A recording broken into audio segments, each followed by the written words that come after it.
How you doing? Okay, guys, welcome to day 8 of our Power BI bootcamp. We titled it Advanced Topics in Power BI. So these topics are meant to shift our mindsets beyond all those basic things that we usually do in Power BI. And we should see how the real world enterprise Power BI solution looks like, and the kind of data that you're going to encounter, and the kind of things that you're going to do, the kind of things you're going to build. That's the essence of this bootcamp. Also, it's another way of impacting the community with the little knowledge that we know, and we share ideas together. There's no, you see, all those style that we used to do that somebody will say something and the person's word is yes and amen. That's not the way it works in the Western world. You can see a student that will respectfully attack a teacher. Not attack. Don't let me use the word attack, sha, but it's the way of like counter. And so far, if you have a fact, the teacher will have to accept it too. I mean, that's the way it works here. It's only in Nigeria that somebody will say something as a lecturer and nobody can say otherwise because they will tell you that they've been in the they've been there for 15 years as a professor. You can't tell them what is not right, what is right or not. Okay. Today the topic for today is handling variations of fact table in your Power BI reports. So what does that mean? You see, when we started learning data, one thing they told us then was that we have fact table and we have dimension. I mean, very simple to understand. Fact table here, like your sales table, there are transactions going on, back to back. We have sales, we have procurement, we have delivery table. Those are examples of like common fact tables that we all know. And most of these training centers, so most of them usually have a sales table that they used to do example for you and tell you that this is an example of a fact table and this is an example of a dimension table. And most times they will always tell you that dimension table is primary, that's primary key and its attributes. That is, for example, a customer table will have customer ID, another attribute like the customer first name, last name, gender, phone number, email, everything will be on that table. And they also tell you that the table, the different dimensions represent different entity of the table. So all of us have that very good foundation, at least that would help us understand that this is how dimension table looks like and these are a fact table. And in the fact table, they would also tell you that, oh, primary key, yes, primary key also in a fact table, and there's foreign key also there's also a foreign key in a fact table also. So it means that for every customer, or almost all the customers, or not every customer, there will be something representing customer in the sales table, which is their customer ID. So we all know that. I mean, there's no new thing to that one at all. It's all what we all know. But there are some situations whereby things are not the same, right? And what do I mean by that? What I mean by that is that there are situations whereby it's not as the kind of table that you will have might not be as straightforward as uh, it will look like. It might not be as straightforward as you think of. That probably is just going to be a list of customers. Now, there's some situations whereby customer can decide to change location. For example, a customer was staying before in Oshobo. Now they moved to Lagos, right? We are going to explore different type of SCD type tables and look at how to handle all of this in Power BI. So imagine the customer moved from Shogbo to Lagos. When they were in Shogbo, they were doing some volume of sales. When they moved to Lagos now, they started doing some volume of sales there too. Now, there are situations whereby you're going to have what is called SCD type 2 table that you are going to need to actually uh, track customer sales and performance based on different location that customer has lived or they've stayed before. Right? You want to see that, oh, was it because of customer movement from one place to another? Was that why their sales volume dropped? Because as business, they want you to use data to answer questions. And for example, you find yourself preparing some reports that probably, for example, now, probably you are doing bonus. Maybe you're calculating bonus for managers. And managers change location. They send them to different locations to go and sell. and you want to be able to see manager A, how much did they sell when they were in Lagos territory? How much did they sell when they were in Aba? How much did they sell when they were? So you want to be able to track changes and attach bonuses to them based on their different activities in different locations. So that is where this concept goes beyond the simple dimension and the fact tables that we all know or we have the foundation about. So I'm going to start with the STD type 2 table. Let me look for my sample data. I don't know where I kept it anyway, but I will look for it. Okay, I think I've seen it now. That should be where in my PL 300. Okay, nice one. So let's start with the SCD type 2. So I'm going to go to Excel. That's the easiest data source, Abby. I'm going to click on Excel. I'm going to go to my documents. I'll go to PL 300 folder. Oh, I don't have it here. Are you serious? Oh my. Okay, it's not here. It should be in videos. PL 300 folder here. Okay. SCD and Power BI file. Okay. Just hold on for a minute. Okay. This one will start loading now. It's Bernard, have you heard of this concept before? STD type 2. Yeah, The Mr. audio is Benga. Yeah, yeah. You've heard of the concept before, right? yeah, you taught Okay. us last year. Okay, thank you. So tell me what I taught you last year. Let me hear. Yeah, SCD type 2 is actually, let me just use a case study. For Okay. example, a particular customer Mm-hmm. is in Lagos this year. Yeah. Then later he moved from Lagos to maybe Abuja. Now Yes. we want to be able to track his historical data. I want to be able to Okay. track his present data. That's where Historical. Thank you. that's I where like SCD that. type 2 comes in. Now Okay. in our table, we won't Yes. be seeing that particular person as before. We always think that okay, in a fact table, in a table, we always think that most times where our primary keys are meant to be unique without any duplicate. But Mm-hmm. that's wrong in the case of SCD type 2 because Okay. we are tracking his historical data and his present data. So in that case, we will be seeing that particular customer is going to be appearing twice Mm. or more than once. But in that case, in the first area, we are going to see the what's it called, the start date, and Mm-hmm. Mm-hmm. we are going to see the start date, the S date when the particular person is in Lagos. Then when he Mm. moved to what's it called, when he moved to maybe Abuja, Mm-hmm. Abuja is his new location. So where the date he stopped being our customer in Lagos, Yeah. that's the date is going to move in Abuja. That's his new date in Abuja. Then for that Abuja won't have an end date because it's currently in Abuja. So in that case, Mm. we represent it with a default. We can represent it with maybe 9999 or something like that. But in that case, we are tracking both historical and his current location. So if a question comes that how is this person performing when he was in Lagos, we can be able to Mm. answer the question. And if you want to say how is this Mm. person performing in Abuja, we will be able to answer Mm. the question also. So Mm. Wow. I'm so proud of Bernardo. I'm telling you, I'm happy. Hey. Okay, I started in day 2 of the class also. Oh, nice. Thank you so much, Bernardo. I love the way you just explained it. I'm so happy, man. Thank you, man. I appreciate. Okay. Let me just quickly explain. So we are going to be looking at just doing a theory on this one. SCD type 0.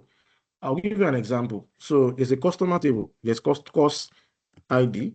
There's the cost name of the customer, right? Now, we now have customer location, right? Customer location. So this customer is in Lagos. Is in Lagos. The name of the customer, the ID is 101. The name of the customer is Bernard, right? And that customer is 102. The name of the customer is Biola. We have Biola in the class. And Viola is, I don't know, maybe she's in Ibadan. I don't know where she is. Okay, so we have this table now. Now in SCD type 0, even if Viola later moves to Shagamu, if she moves to Shagamu, there will not be any changes recorded that she moved. The Ibadan will still remain there forever and ever. That's STD type 0. Now let's look at SCD type 1. SCD type 1. SCD type 1. So for SCD type 1, when Biola moves to Shagamu, we are going to replace the Shagamu with Ibadan immediately. There will be no record of the fact that she stayed in Ibadan before. Does that make sense to us, guys? Does it make sense? Yes. Okay, that's SCD type 1. Now, SCD type 2, the interesting one, is the way it happens. So, Biola was in Ibadan before, right? Now, when she moves to Shagamu, we are not going to delete the old record of when she was in Ibadan. We are only going to create a new row to capture that she's now in Shagamu. Now, what will now happen is that we'll have what we call start dates, right? And end dates for each record, So we'll have start dates and end dates. So what are we saying here? Bernard has been staying in Lagos since 2005, right? January 1, 0101. Because Bernard is still in Lagos. So there will not be any end dates at all. There will not be any record of end dates at all. Eh? So what will happen is that they leave it like this, depending on the architecture or whoever is building the table. They can decide to leave it like this or probably use maximum, which is 9999, right? 1231. Something like this. They call it maximum dates. Now, there will not be another column that will say is current. His current can be either yes or no, or either 1 or 0. So because Bernard is staying in Lagos, it's going to be 1. Now, for Biola was in Ibadan before, so his current is going to be 0, and this one is going to be 1. This is our current location now at the moment. So let's say he started living same time with Bernard, right? He stopped living here 2025 June, right? 23. Now this is when the old record ended of us staying in Ibadan. The new record started a day after 2025. Olubumi, your camera is not on, please.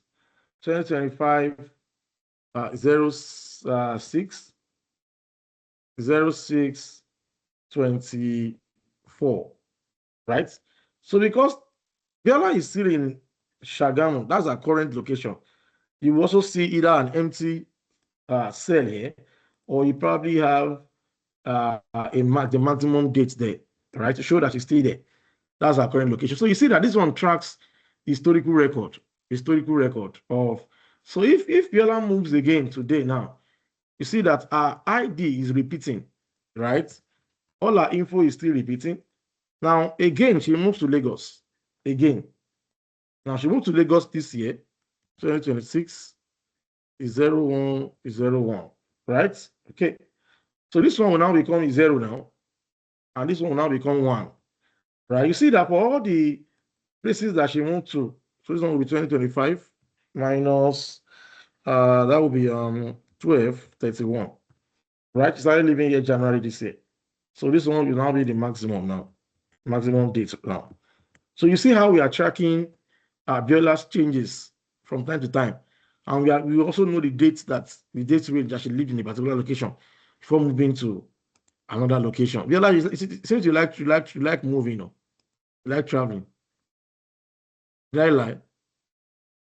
Okay, let's go ahead. So that is STD type 2. You don't like traveling? Okay, no wahala. Now let's look at STD type 3. STD type 3. So for STD type 3, the structure of that one is different. How that one is built is different from STD type 2.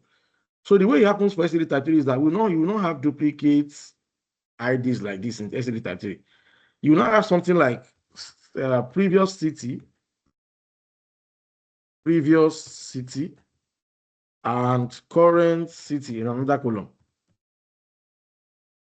previous, and I will show you how to handle this type of table too. So previous city and current city. So Bernard is still in Lagos, right? Let's say Bernard was in Ibadan before. Bernard is now in Lagos. This one will not show you time range. This one will not show you time range of like yesterday type 2. This one only keeps record of previous and current. Is it clear to us, guys? Is it clear, guys? Hey. Sir. So SD It is and clear. It SD is clear. does not keep the start and end date, right? If I got Doesn't keep SCD doesn't keep your start and end date. It doesn't keep it. Okay, SD type. Doesn't keep it. Yeah. What of that So SCD type 0, sir? type What 0 of that? is just there. You are not changing anything. Whether the person change location 100 times, is the first one that will be there. Okay, the first one. Okay, I got it. Yes, that will be there. So let's go ahead. So this one now, she was in Ibadan before she moved to Shagamu. Now, if Biola changes location again, don't forget that STD type 3 will only keep previous and current. You know that here now she moved from Shagamu again to Lagos. Shagamu will now come here, and Lagos will come here. The Ibadan record is done. You don't have it at all again. Do you understand what I'm saying, guys? It's not like you're going to have another row that will now call Biola again and will now show that this one is Lagos to Shagamu, Shagamu to Lagos, Shagamu to Shagamu and Shagamu to Lagos. No. So the Ibadan record now, that was here now, has gone. You won't have a record of it again. So SCD type 3 only keeps previous and current. Is that clear? And for you as a Power BI professional, it's very rare to work with any other table that is more than SCD type 3. Very rare. On a very rare occasion. So what you mostly work with as a Power BI dev is probably SCD type 2. So I've already connected my Power BI I'm trying to connect my Power BI to that table. So I have a sales table here. Yes, I have sales table. I have a table called staff table. You see now, record start dates, record end dates. Yeah, good. So I have this.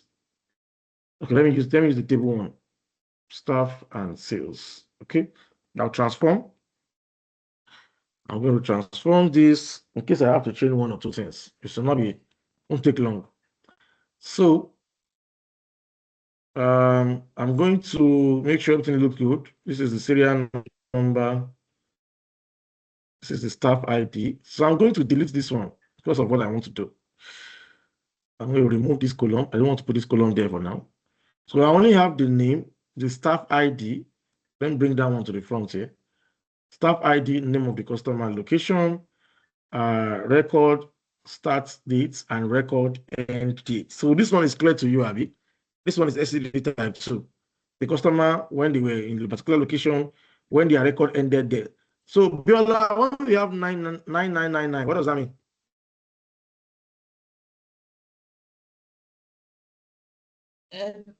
Good evening, sir. It means that's the maximum date. No, what does that imply in context? Having 99999. Okay. It means that the person is still there. That's their Still current living location. in that current Thank you. location. Thank you. Yes. Thank you. Exactly. So that is their current location, right? Okay. So that one is clear. So staff ID, name, location, record, start data, end date. They are all in their right data type. The sales table, let me just rename it as sales instead of sales one. And let me create a folder here. I'll just call this one SCD type 2. Yes. So I can drag this one inside that folder so that when I'm bringing the other tables too, you'll see how it's going to happen, right? Okay, so I have it now. I have a sales table also. See that my sales table also show different stuff. And do I even need to even put location here? Okay, I need location. And the different locations that they were, because we are assuming that they are like sales managers. So these different. Bernard, you are being distracted though. These are different locations that they have made transactions. Okay. So I'm going to close and apply. Close and apply, close and apply, close and apply. Isaiah, this your camera. It's scaring me. You look like Ojuju. With the No, camera. no light. Oh my God. Hey, sorry about that. So this is loading. I'm going to model this now. Let's see how I'm going to model it. Now, we are going to face a little challenge. And the challenge is that when you come here, now the staff ID is going to repeat itself because of multiple staffs change location. Correct, right? Multiple staff change location. So you see this guy now, AAQ1, Cynthia Tokumbo. Now, before the person was bearing Cynthia Tokumbo, but now they are bearing Cynthia Charles. What do you think happened, Bernard? Since you are distracted. Bernard, what do you think happened? They were bearing Cynthia Tokumbo before, and now they are bearing Cynthia Charles. What do you think happened? Sorry, Mr. Agbenga. Sorry, recap, sir. You are distracted, Bernard. I said this person was bearing Cynthia Tokumbo before, but now they are bearing Cynthia Charles. What happened to them? Yeah, I think that's a change of name. They got married, something like that. You seen the expo? I saw you just talking by the No, I was in interacting the with someone, background. yeah. No wahala. Yeah, So they correct. probably got married. Now, not just got married alone, they also changed location. They were in Lagos before, they moved to Abuja. So they were in Lagos for this period of time from 2020 to 2022. Now they are currently now in Abuja, married, had a change of name, change location. Now, same happens to like some other people here too, like that. Change name, change location, blah blah blah blah, but not for all the staff. Now, if I go to my model view now and I try to use staff ID to link staff ID in sales, it's going to tell me that that's going to be many to many relationship, which is not ideal. And probably to tell me that I'm also going to be having a cross filter direction because both filter directions, sorry, because of what? Because of the many to many. Now, what we're probably used to is that they will tell us, oh, create a bridge table that will connect both the staff table and the sales table together. So you now use that one to, but sometimes bridge tables too can bring about complications. That's one of the challenges that we have with bridge tables. And another thing is that sometimes you might have to still do both filter direction. I mean, when you are using bridge tables, right? So the simplest way to sort this problem or to stop this problem is by introducing what we call a surrogate key. Isaiah, what's a surrogate key? The surrogate key is a system-generated key. Yes. All you're saying is English. Explain it in a way that everybody understands. Okay. Why are we creating a surrogate key instead of us creating a bridge table? We are creating a surrogate key so that we will have all the rules. We have a unique ID. All the rules where? In the table we are creating it. What table are we creating it? Well, you said that now from your explanation, you were saying that instead of creating a bridge table, we need to go through another route, which is more efficient, and it's by creating a surrogate key. So surrogate key. Surrogate key in what table? We have two tables here. Which of the table are we creating the surrogate key? That's my question. We most likely create the surrogate key on the staff table. On the staff table. That's what I want to hear. Thank you. So we are going to be creating a surrogate key on the staff table. Now, and I will tell you what that surrogate key, I mean, why we need to do it. Now, don't forget that our staff ID is no more unique. So even though it's supposed to be our unique identifier, but because we have staff changing locations now, we cannot refer to this as our primary key again, right? So it is still a primary key in context, but it's helping us to track changes now. So what we now do is that we're now going to create a surrogate key. To do that, let's go back to our Power Query. Go back to our Power Query. transform data, and we're now going to introduce a surrogate key. So we'll now call this one staff surrogate key, so that every row will now be unique. Every row will now be unique. So go to staff, and we are going to go to this add column. We'll say index column. You can say custom, and we can start from 101. To start from 101, increasing at the rate of 1. So the next person will be the next row will be 102, another one 103, and so on and so forth like that. So we press OK now. Now we'll now rename, we'll drag it to the front like this. We'll rename it now as staff instead of staff ID now. Oh, what am I doing? System is a little slow. I don't know why it's doing like this. We'll now call it staff surrogate key. Okay. So now, unlike this staff ID that the IDs are repeating, this one will make every row to look what? To be unique now. Now we can now, what we'll now do is that we don't have this surrogate key inside of our sales table. Sales table still have staff ID.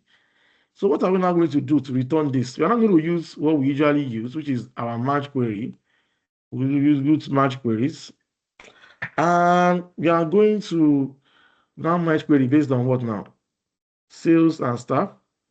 Yeah, don't forget that we want to bring the surrogate key now back to the sales table. So what column do they have in common? They have staff ID and they have location in common. So I'm going to click on this one, click on my control button and click on the location. I'll do the same thing for this one, staff, location, right? This is 26 of 20 from the first table. It's like a left join that we are doing. So I'm going to click on OK, right? And what I want to return here, I want to only return. Sorry, Mr. Gunya, can you go back to that join? I just want to see the join. Okay. That step, that merge queries. No, just click on the gear. No, cancel. Just click on the gear. I just want to see. Yeah. So I'm using the two columns that they have in common: staff ID and location. Is what I'm using. Because I want to return this surrogate key inside of my sales. So it's left join. Okay. So I'm now going to come here. What column am I adding here from the staff table? I'm adding the surrogate key from the staff table. Sorry? No. Continue. I want to say the staff surrogate key. Yes. Yeah. I'm adding staff surrogate key and I'm going to press OK. So now it has given. So you see now, for each of these staff ID now, where's this staff? Where's this guy? In sales now, this guy was in Lagos, now in Abuja. This one will be the one to help us now track it now. This surrogate key, right? Okay, so when we are done with that, we can now close and apply and go back to our model So you can decide that after that step, you want to uncheck the staff ID. You don't need the staff ID again now. But you can still leave it, depending, because you might still need it, right?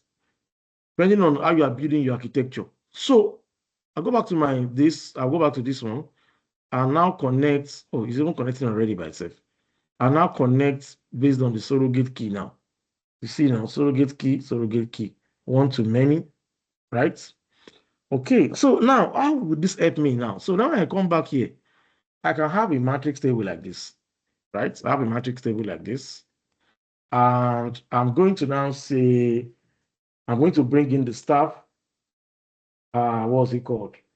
I'll bring in the staff ID from here. Supposed to give me like a distinct list. She's giving me a distinct list, right? Now, I'll go to my sales and bring in an implicit measure. Just drag it instead of writing measures myself, right? I can decide to now use location. Which one should I try use location from the staff table? Okay, from the staff table. I use that as in my column. So you can now see now that for each staff now, that for staff AAQ1, when the person was in Abuja, they sold goods worth 3,000. When they were in Lagos, they sold goods worth 5,000 altogether, total sales. You see that for each person now, you are able to track what they have done by the locations that they have stayed before. So this EEQ1 guy now, I can even bring in their name instead of staff ID. They have a name, yeah, they have a name column. So let me bring in name. Aha, see now. So this Aminu Bello now, she sold 5,000 in Ibadan. So for her now, she didn't move. How do we confirm that? Go back to the table. Let's look for Aminu. Where is Aminu here? I'm looking for Aminu. Aha. 006. Only in Kano. She was only in Kano. She didn't change. Ibadan. Is it Ibadan? Oh, sorry, Ibadan. Sorry. Our surname change. No, our surname did not change. They are two different individuals. Oh, okay, that's true. That's true. That's true. Her surname changed to Aminu Bello. Yes, her surname changed to Aminu Bello. She changed to Aminu Bello. So she was formerly in Kano before, bearing Mohammed, but now she's in Ibadan. So let's go and see. So what will happen is Aminu Bello and Aminu, this thing will show. So I think the best way is to use the ID. Is use this? Is it the ID? Yes. The staff ID, yeah. That one will show. That one will not separate the name. Well, as long as the name is the same, anyway, it should not happen that way. So staff ID is actually better, right? So you see now that we are able to track the sales of each of them when they were in different locations. Is there any question before I go to the next? Sorry, Mr. Benga, when you use this ID, can we check the ID of Aminu Bello? Aminu Bello, Abi, just a staff ID. That one will not change now. That one is constant. DDQ6. Kano and DDQ6. Let's go. DDQ6 is Ibadan, Kano. Okay. You see now? Yes. Aha. SCD type 2, is it clear before we go to SCD type 3? Yes, it's clear, but I have a question. Go ahead, please. My question is that I've worked on a project that deals with about 7 to 10 million records. Sales, and I tried which one? Sales or which one? Sales. It's like I'm saying it's fact able to 10 million record. Yes, it's up to that. And trying to do the merge, it was taking forever to merge. Like it was taking, it didn't just the load to eternity. So I guess my question is efficiency. When we talk about efficiency, optimization, and all, how efficient is this method when you have those kind of records? Because I tried it and what I would recommend for you in this situation is to probably create, when you are bringing in the table, sort out your surrogate key before you bring it in. I don't understand. Okay. So you know that now we are doing surrogate key inside of Power BI, Abi? You know that for most of your tables, you usually write a query to create the table, whether it's CTE or your normal select star from or whatever. Okay. Right? So I'm saying that you will have sorted out this surrogate key issue from your query. From the yes. Before loading it to Power BI. Before loading to Power BI, exactly. Okay. That's what you will have done.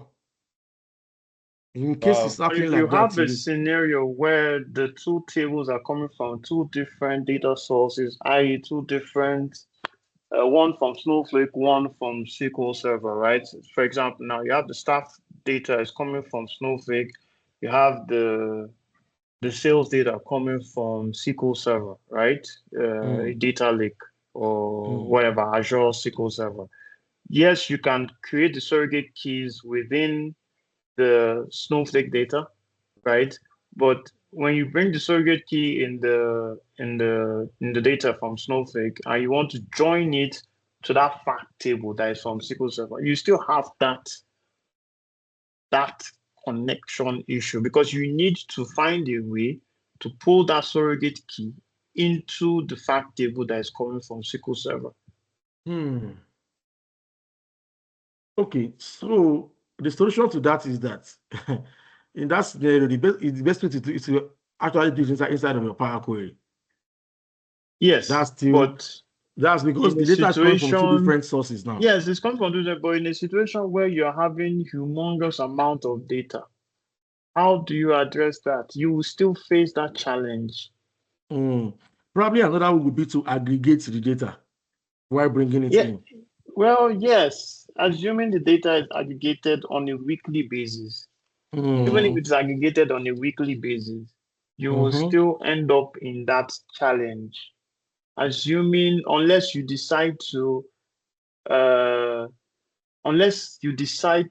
create and this is going to be on the development side anyway. You create parameters to reduce the data source from the fact table. You're having few number of rows. You do your merge. Power query succeeds and is fine. You implement your incremental refresh and push it to service. Then you now allow all the data in by changing the parameters and doing your full refresh. Okay. That one too is okay. But I think these issues are some of the things that Fabric has now come to sort out. So assuming the company that has a Fabric account, a Fabric license, they don't have any problem because they pull in the data from Snowflake, pull in another one from SQL Server, they bring the two together, and the person can now write their query from there.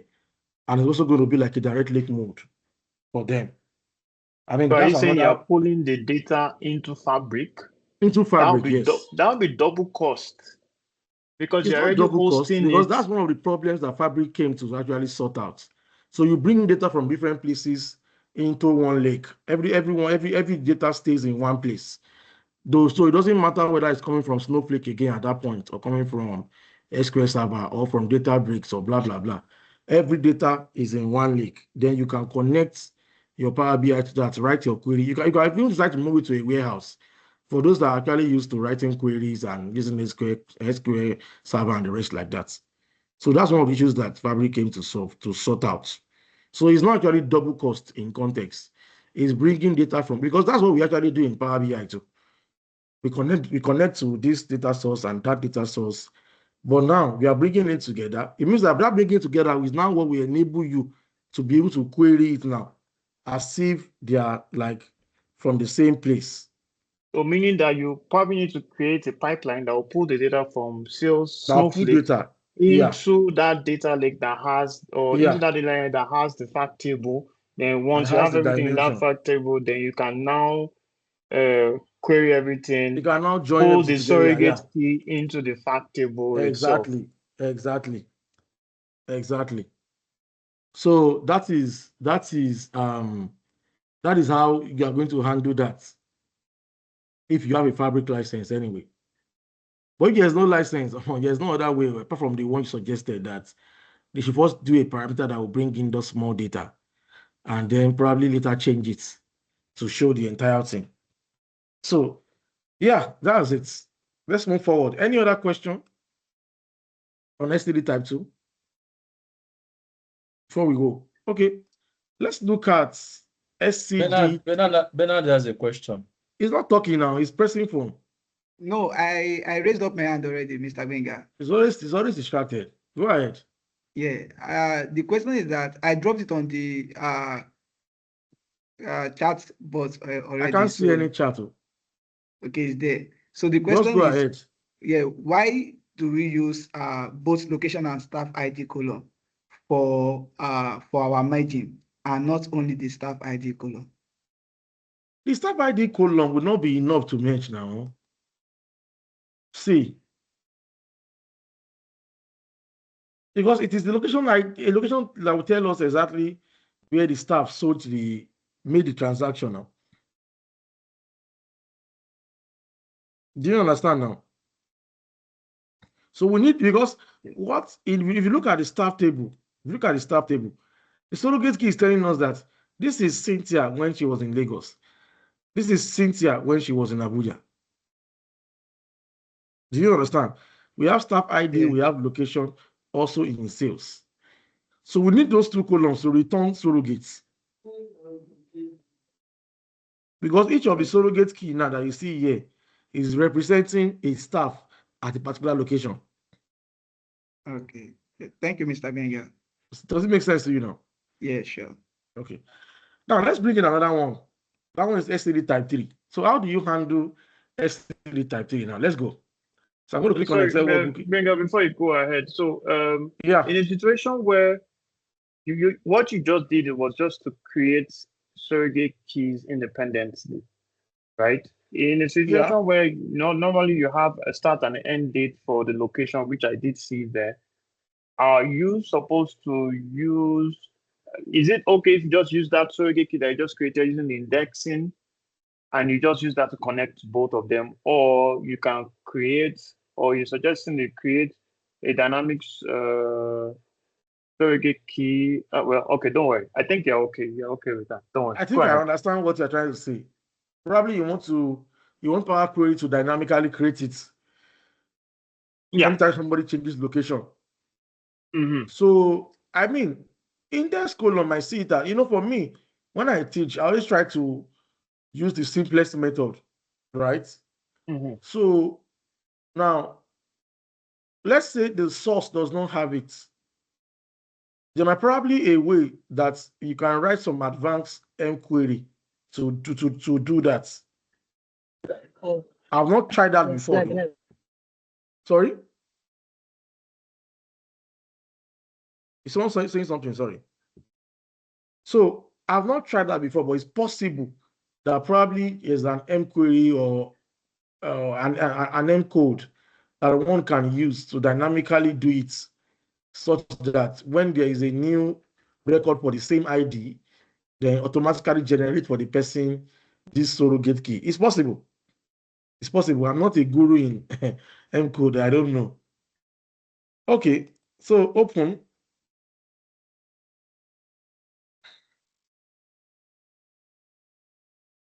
So let's see STD type 3 table now. Let's see how it looks like. And how do you handle SCD type 3? So for this one, so we have sales, and so this one is even about customers now. We have sales and we have the customer table itself. Okay, so I'm going to click on transform. I'll put this one in another folder called SCD type 3 folder, right? Yeah, this one is a little tricky anyway, but not tricky like that, Sha. Don't worry, let's see. We'll try out different things. If it works, fine. Doesn't work, let's just thank God. Hey, a new group, right? I want to create a new group. Okay. This new group will be called SCD type 3. Okay. SCD type 3, and I move the two tables into SCD type 3. Okay.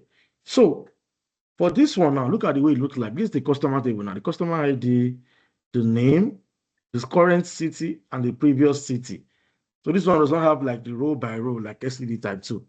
Right. I'm going to send you the data set. Don't worry. Isaiah will send it to you. So we have the sales normally, as normal now, as the sales table will look like. Sales ID, customer ID, amount, and dates.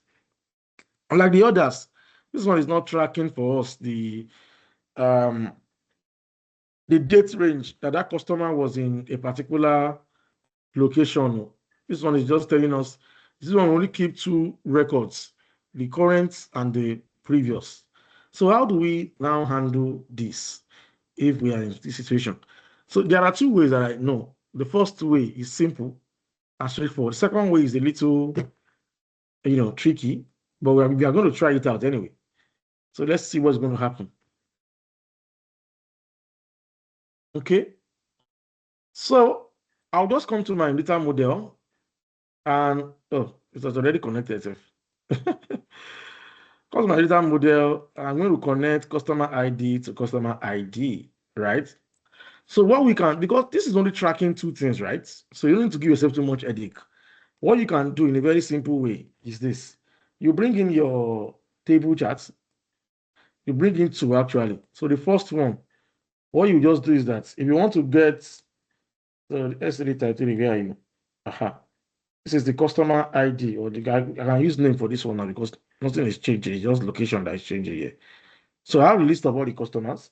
And I'll go to my SCD type 3 sales. I'll bring in the amount column. I'll drag in that here. Now, the amount column, I don't know whether it is for my current location or previous location.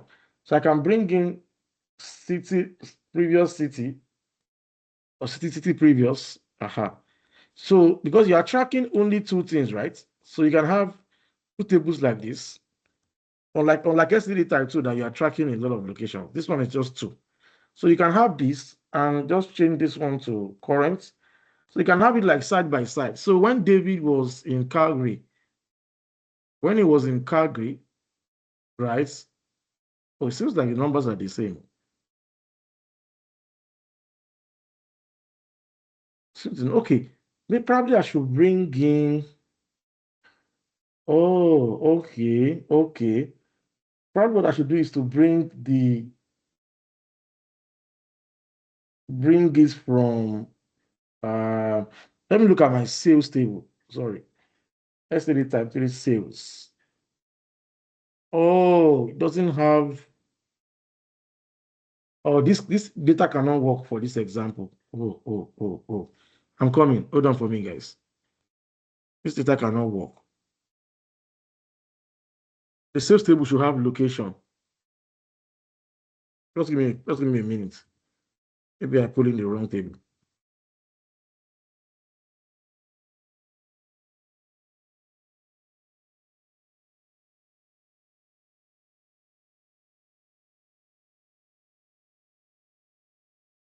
Just give me a minute. Let me try and look for.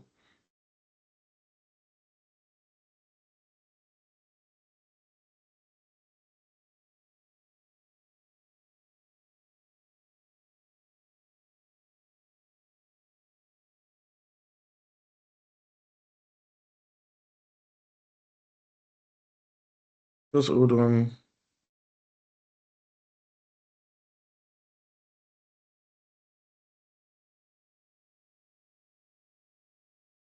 Hmm.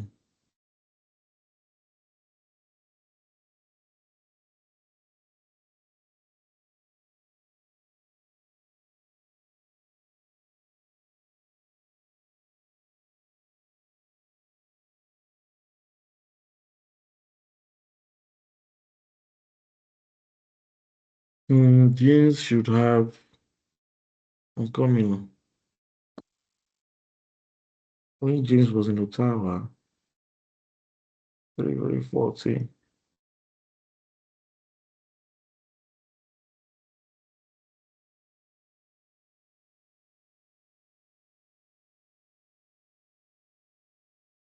Just hold on for me, guys. I'm coming.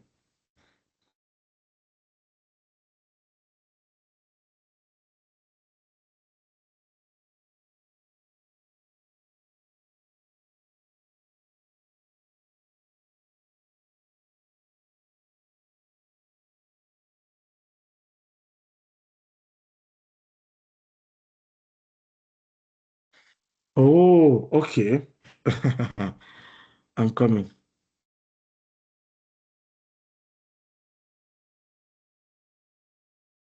Okay. So now, I think if we have location in sales, that would defeat the purpose of the STD type 3. So because current city and previous city are of different columns in the dimension table. So let's go back. I don't think I'm wrong here. So when David was previously in Calgary, he made a sales of 2072. When he was in Vancouver also, he also made a sales of 2072. That's David. Now, James was in, okay, let me be sure of something. Okay, I'm coming.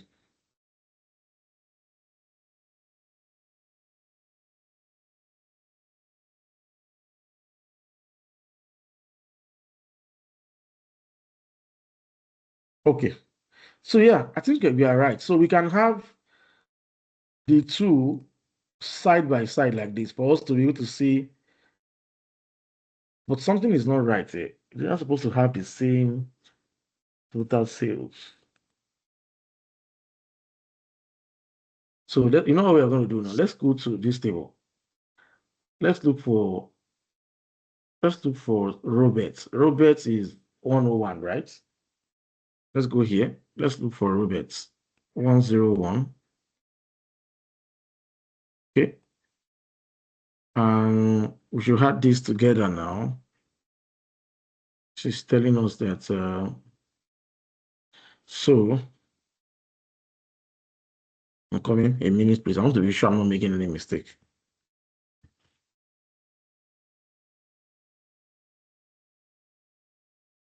Number 4.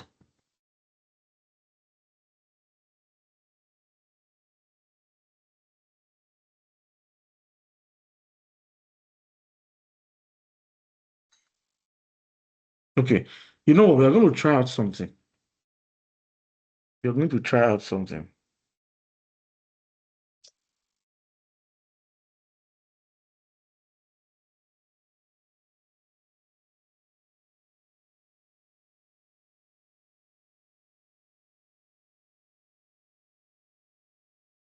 So I'm coming now.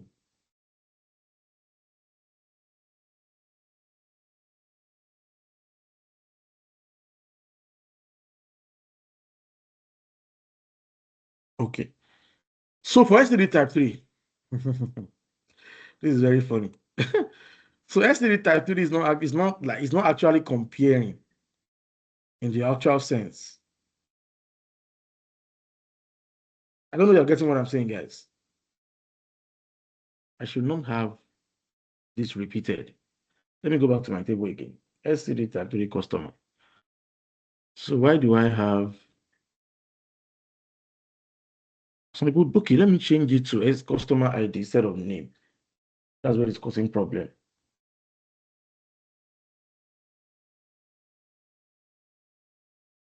Okay. Aha. So 101 here was in Vancouver. It made this. Okay. I think it was probably the name that I used. So let's go back now. This one too should be um should be customer ID. So what we are doing is that STD type 3 is not actually comparing, oh, what was their sales in when they were in location A and when they were in location B. What SCD type 3 is just doing is that let's look at their sales in the context of their old location. Let's look at their sales in the context of their current location. So we are not doing comparison per se. It's just looking at it from two different perspectives. I don't know if SCD type 3 is clear to you.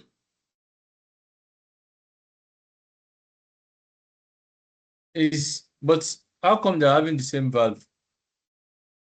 So that's what Sum I'm of saying, that amounts. we are not actually splitting data in STD type 3. We are not splitting. We're only looking at it from different perspectives. So are you saying the focus is just the location? The focus is just looking at it from the two perspectives now, not comparing when they were in A or when they were in B. Do you understand? I don't You know what know. we can do? Another thing we can do is this. Let's try another method. Let's try something. So we are going to create one table. Let's create a new table. I'll call, let me say, new table. And I'm going to, I think I have the, what's it called here? The code here. We are going to call it view. Now here we are creating a string that has current and previous, right? We are going to bring that one here. Now I'm not going to be putting any, I'll delete this one. I'm not going to be putting any location. I'll remove the location, this thing away, just the amount. Now I'll bring in my slicer and I will bring in that table I just created, the view table I just created. So this one will return current and previous, right? When we do anything now, it's not going to change anything. It's not. So what we'll now do is that we'll now write a measure. That's my STD type 3 now. I'll come here, new measure. So in that measure, I'm not going to use either selected value or I'm going to use max. Doesn't matter which one I use anyway. Okay. So I'm going to come here. I'm going to copy my formula. Now I'll explain the formula to you. So I'm going to say switch. Use selected value in the selected value of this is my selected value for this view that I created, right? It should be current. It should be current when it's not the customer, it is the STD type 3 customer. Aha, current city, comma. And this one too should be when you see previous, refer to the previous city, right? City previous. Don't make any mistake here.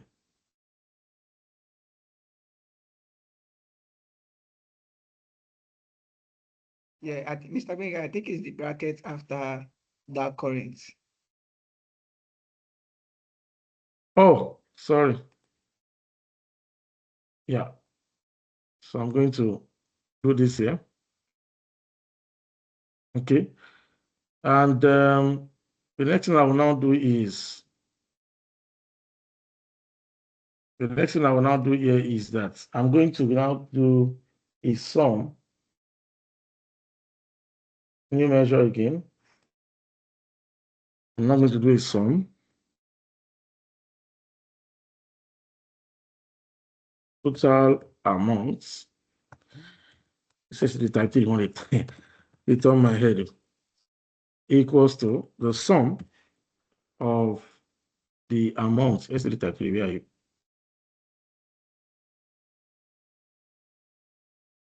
Okay, yeah. Close brackets. Press enter. Okay, so I'm going to do this now. I'm going to use a matrix table this time around. Oh, no. Don't change this one. For this one, change it to matrix. Okay, so customer ID. I have values here for change of amount. Then I'm going to bring in this stuff I did. That's my selected value. Here is itself. My selected city. Aha.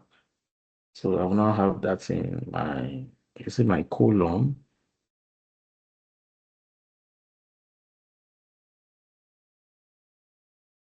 Okay, so if I select current now, aha, and I select previous. Okay, so I can now interchange now. So if I select current to show me the customer ID and what they did in their current location, was I don't know why it's showing the same amount, though. Maybe because of the data, right?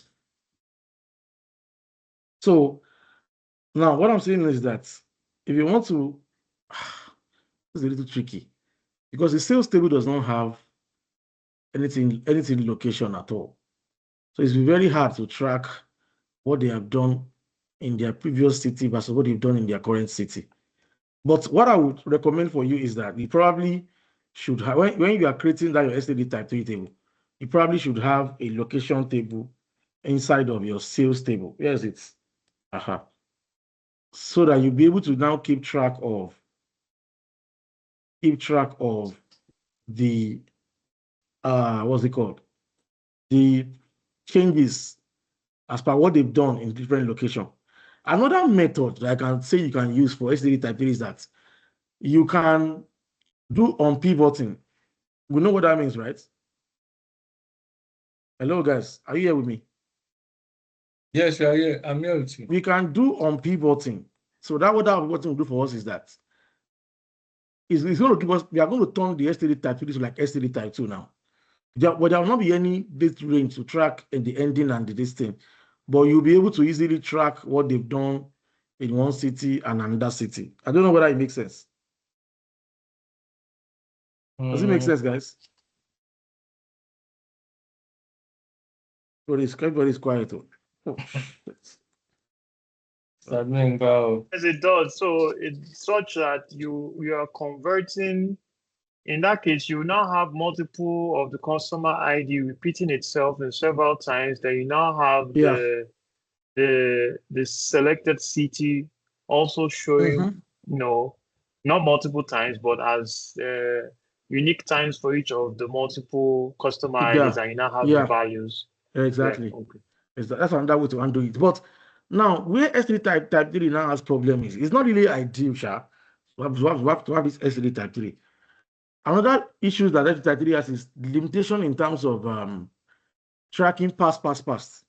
So as I said earlier now, in that's my Excel, this thing that, let's say this guy now moves to, like the way Biola moved now, SCD type 3 will not track it. So the Ibadan data will still be in sales, but the dimension table will not capture it because it only captures previous and current. So if there are other past locations that Biola has stayed, you will not see that in the S3 type 3 table.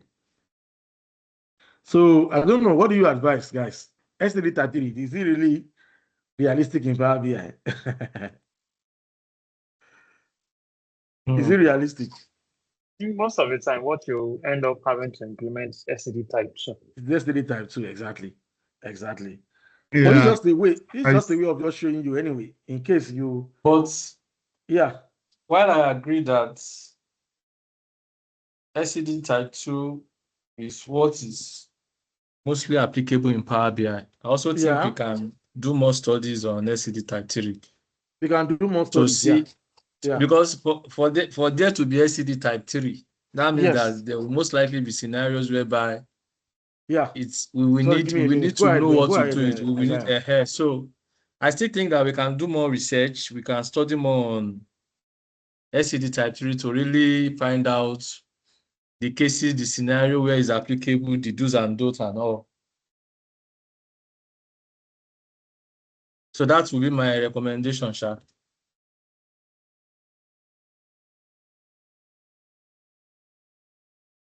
Okay.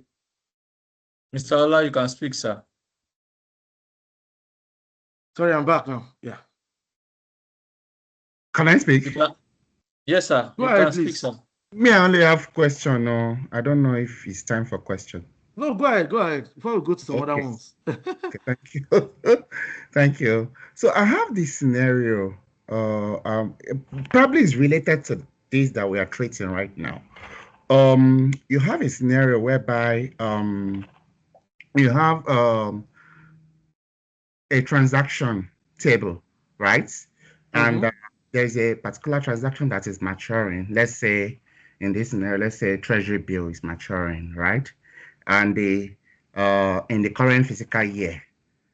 But that transaction is no longer present in the source data. Yet, you still need it to appear in the report in the fiscal year end. Are you coming again, sir? Okay, very good. You have a transaction table. Okay. Right? Let's say you have a particular transaction, treasury bill or bond or anything, right? Okay. That's where it has matured in the current fiscal year. But that transaction is no longer present in the source data. Yet, you still need it to appear in the reports in the fiscal year end. How will you, handle this scenario? The transaction actually begins in the previous year. Let's just assume that the transaction begins in the previous fiscal year and is maturing this current fiscal year. And is already removed from the source. Let's say the source is Snowflake. It's already removed. And it needs to still be within Snowflake. And it wants to show up in the reports for this fiscal year end. How will you handle it? My suggestion is that data needs to still be in Snowflake. You probably just be flagged as not active anymore. It's not there. It needs to be there, but it needs to be flagged as not active. So you probably have, there should be a flag for active scan. The scenario is that it was removed. If it's removed, then you probably don't have it there anymore. So the only solution that you could have had is if you always have a snapshot at the end of every month. Very good. Such that you are taking record, or you are taking aggregate record of what is active at every point in time. Now, that snapshot is now going to be another attribute to that data. So for every snapshot, you have a snapshot date included into that snapshot, and it's stored somewhere. At the end of the day, you now aggregate or merge or append all the snapshots together, right? Then you now have a snapshot table that will address all your concerns for transactions that are not existing anymore in the live data source, i.e. Snowflake. So if you want to make reference to that data, you now have to use the snapshot table at every point in time. Got you. Okay, fantastic. Now that is addressed. Now tell me how it's going to be visible at the physical year-end reports that I'm preparing. Take it a step. So if you want to now show that information in your fiscal year-end report, after the year-end has ended, because that's when you do your reporting, so you will be using snapshot data for your analysis. And your snapshot data will show you your position at every month in time, right? So based on that, you now have to create aggregates for every line, for every month. Then that can now be summed up. Well, you don't want to sum it up because you are looking at financial data. So you are looking at data as at a particular point in time, right? Because you are not doing a sum in financial reporting. You are doing an as at year-end or as at a particular date.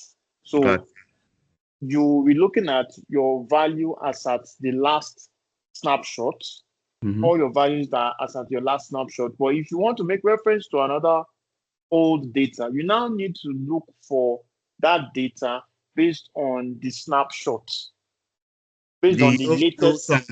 Written over there, that's what I'm looking for. Will you what? Will you be performing some transformation?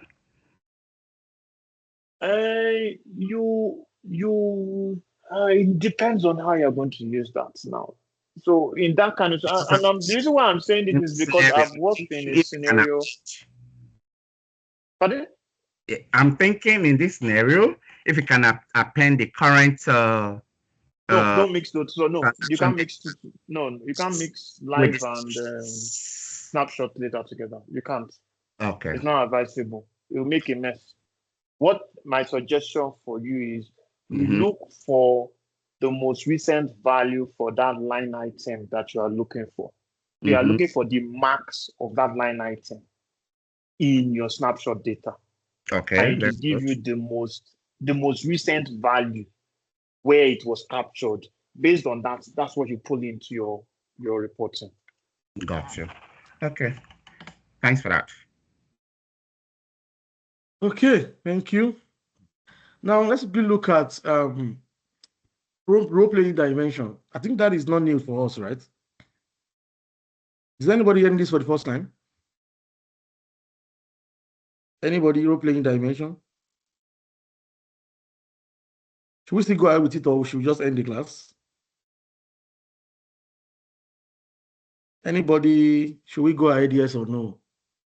When you mean end the class, are you saying we're going to continue from here next week or we are going to pick another topic? No, continue from here, of course. Well, I would say we can continue from here next week.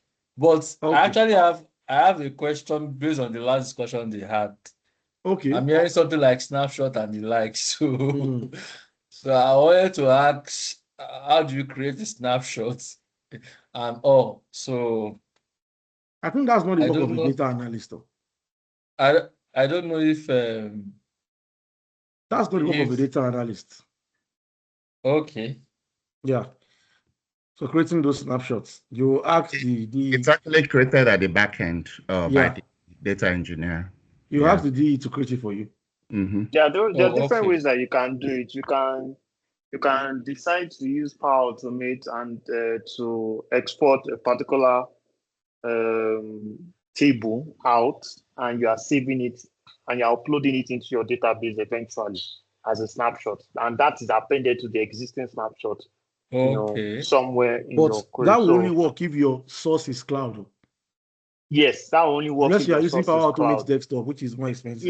Yes, you can now use and you can use Power Automate online even to do that, because the scenario that I used it in that instance was that we had an R script that I had to run, and that R script helped us to export, and it was in Snowflake. Yes, it was helped us to export that data from you first export it from an Excel sheet that is connected live to a data model in Power BI service that has all the tables that are required, and that generates the Excel sheet for you. Then that Excel sheet is now saved in a particular folder where the R script runs and picks that folder, does the necessary transformation that it needs to do, and appends to the snapshot data in Snowflake.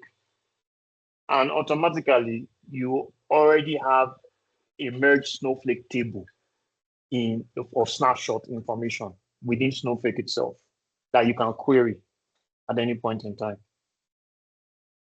Okay.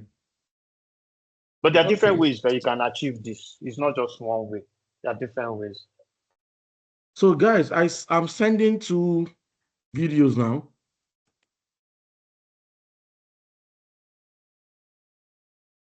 I'm sending 2 videos to the chats. They're from my YouTube channel. So the other one I'll talk about role-playing dimension and how to write semi-addictive measures. And in SCD type 2, I want to look for the other video where I taught role-playing dimension. Just give me a minute. I don't know where I put that video. Okay, I've seen it now. Okay, I think Bankole will be coming next week, if I'm correct, Isaiah.